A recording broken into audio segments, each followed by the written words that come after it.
అందరికీ నమస్తే. నేను Saidaiah Mamidi S mic channel. So Telangana రాష్ట్ర వ్యాప్తంగా మున్సిపల్ ఎన్నికల ప్రచారం అయితే హోరాహోరీగా జరుగుతుంది. సో ఈ సందర్భంగానే సూర్యాపేట నియోజకవర్గం సూర్యాపేట పట్టణంలో 33వ వార్డుకు సంబంధించి బీఆర్ఎస్ పార్టీ నుంచి మీలా వంశీ గారు పోటీ చేసినారు. సో ఈ సందర్భంగానే వారిని మాట్లాడించే ప్రయత్నం చేద్దాము. సో వీళ్ళకు ప్రజల నుండి ఎలాంటి స్పందన వస్తుందో అడిగి తెలుసుకుందాం. చెప్పండి వంశీభాయ్, మీకు ఇప్పుడు బీఆర్ఎస్ పార్టీ నుంచి 33వ వార్డులో మీరు ప్రచారం చేస్తున్నారు కదా, సో ప్రజల నుంచి మీకు ఎలాంటి స్పందన వస్తుంది? చాలా మంచి స్పందన వస్తుంది. జగదీష్ అన్న చేసిన అభివృద్ధి సంక్షేమాలు 2.5 సంవత్సరాలు కాంగ్రెస్ గవర్నమెంట్ వచ్చి కూడా మళ్ళా జగదీష్ అన్న రావాలి, ప్రతి ఇంట్లో ప్రతి నోట్లో ప్రతి మనసులో జగదీష్ అన్న పేరే వస్తుంది. కారు గుర్తుకే వాళ్ళు ఓటు అని చెప్తున్నారు. మేము ఒక నెల రోజుల కింద కూడా మొత్తం సూర్యాపేట పట్టణ అభివృద్ధికి సంబంధించిన డెవలప్మెంట్ సంబంధించిన క్యాలెండర్స్ కూడా మేము వార్డులో ఇవ్వడం జరిగింది. ప్రతి ఇంట్లో హాల్లో ఆ నమూనాలు సూర్యాపేటలో నియోజకవర్గంలో ఏం జరిగిందో ఆ అభివృద్ధికి సంబంధించిన నమూనాలు క్యాలెండర్స్ మొత్తం ఇంట్లో పెట్టుకున్నారు. మేము ఓటు పోతే మొత్తం పరిస్థితులు మొత్తం తారుమారు అయిపోయినాయి. అనవసరంగా కాంగ్రెస్ ప్రభుత్వాన్ని గెలిపించినాం. సూర్యాపేట నియోజకవర్గం మాత్రం తెలివిగల్లోలు కాబట్టి ఎమ్మెల్యే జగదీష్ అన్నని గెలిపించుకురు. ప్రతి ఒక్కరు కూడా రేపు జరగబోయే మున్సిపాలిటీ ఎన్నికలు కూడా అన్ని వార్డులు కూడా కారు గుర్తు గెలుస్తున్నాయి. ఇక్కడ 2 ఇల్లులున్నా 3 ఇల్లులున్నా జగదీష్ అన్న నాయకత్వంలో అప్పుడు మంత్రి గారు ఉన్నప్పుడు సీసీ రోడ్లు చెప్పంగానే మా పార్టీ పెద్ద నాయకులందరం కూడా సీసీ రోడ్లు అని చెప్పగానే శాంక్షన్ చేశారు. ట్రాన్స్ఫారాలు కావాలని శాంక్షన్ చేశారు. మంచినీటి సమస్య అనేది ఆ రోజులో లేదు. ఇప్పుడు ఎక్కడ చూసినా మంచినీటి సమస్య అనేది వస్తుంది. మేము స్వయంగా కూడా ఈ వార్డు ప్రజల యొక్క బాధలు చూసి నా సొంత ఖర్చులతోనే 76 ట్యాంకులు నీళ్లు పోయించడం జరిగింది. ఇప్పుడు ఈ అండర్ గ్రౌండ్ డ్రైనేజ్ వ్యవస్థ గురించి పట్టించుకునే నాదుడే లేడు. ఎక్కడికక్కడ గుంతలు. మా వార్డులోనే 11 నుంచి 12 మంది కాళ్ళు చేతులు ఇరిగి హాస్పిటల్లో పడ్డారు. అభివృద్ధి మొత్తం చీకటి అయిపోయింది.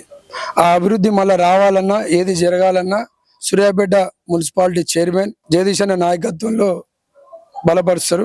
మరొకసారి కూడా ఈ 33వ వార్డు ప్రజలకు కూడా నేను ఎల్లవేళలా 9 సంవత్సరాల నుంచి మీ అందరి మనసులలో వండుకుంటూ ప్రతి ఒక్క కుటుంబాన్ని నేను పలకరించుకుంటూ వార్డులో డ్రైనేజ్ సమస్యలు కూడా తెలుసుకుంటూ వాటర్ సమస్యలు తెలుసుకుంటూ ఆఖరికి ఒక నెల రోజుల వరకు కూడా నెలల వరకు కూడా దోమల నివారణకు కూడా స్ప్రే కూడా చేయకపోతే 30,000 రూపాయలు పెట్టి సొంతంగా బ్లీచింగ్ పౌడర్ చల్లించిన 3 నెలలు చల్లించినట్ల.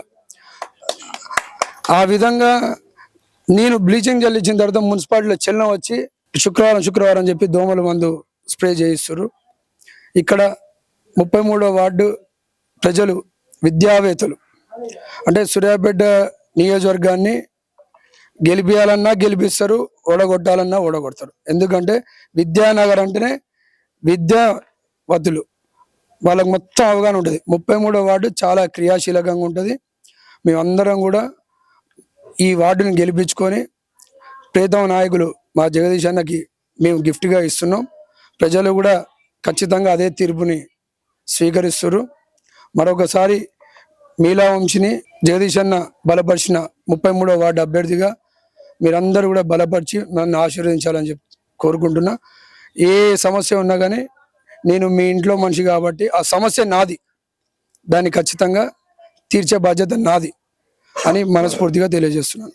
సో మీరు రేపు ఈ 33వ వార్డు నుంచి కౌన్సిలర్గా గెలిపిన తర్వాత మీరు ప్రధానంగా చేయబోయే అభివృద్ధి కార్యక్రమాలు అంటే ఏ సమస్యల మీద మీరు దృష్టి సారించబోతున్నారు?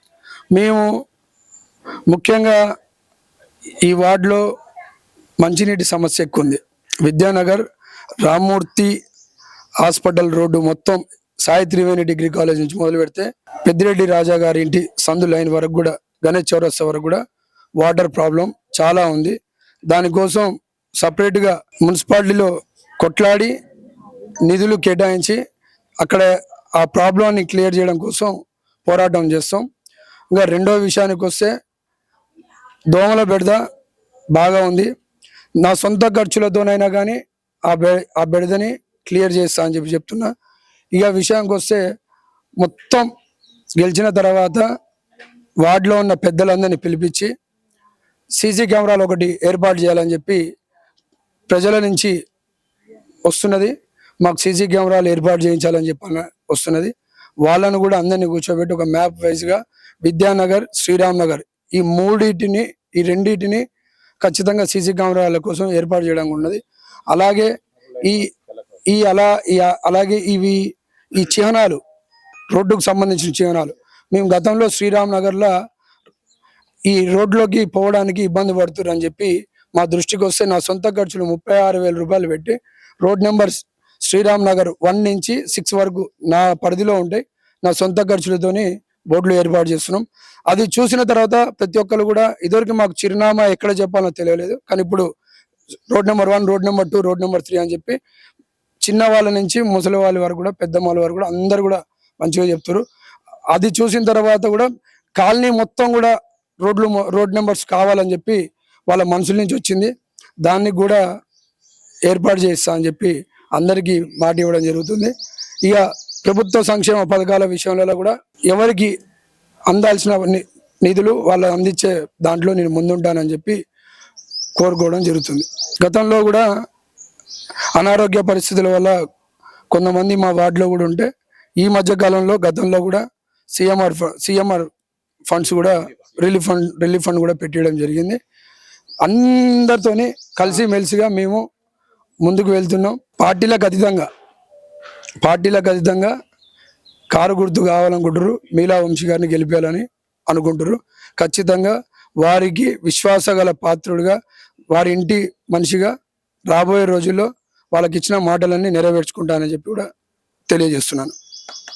ఓకే భయ్యా, thank you so much and all the best. Thank you.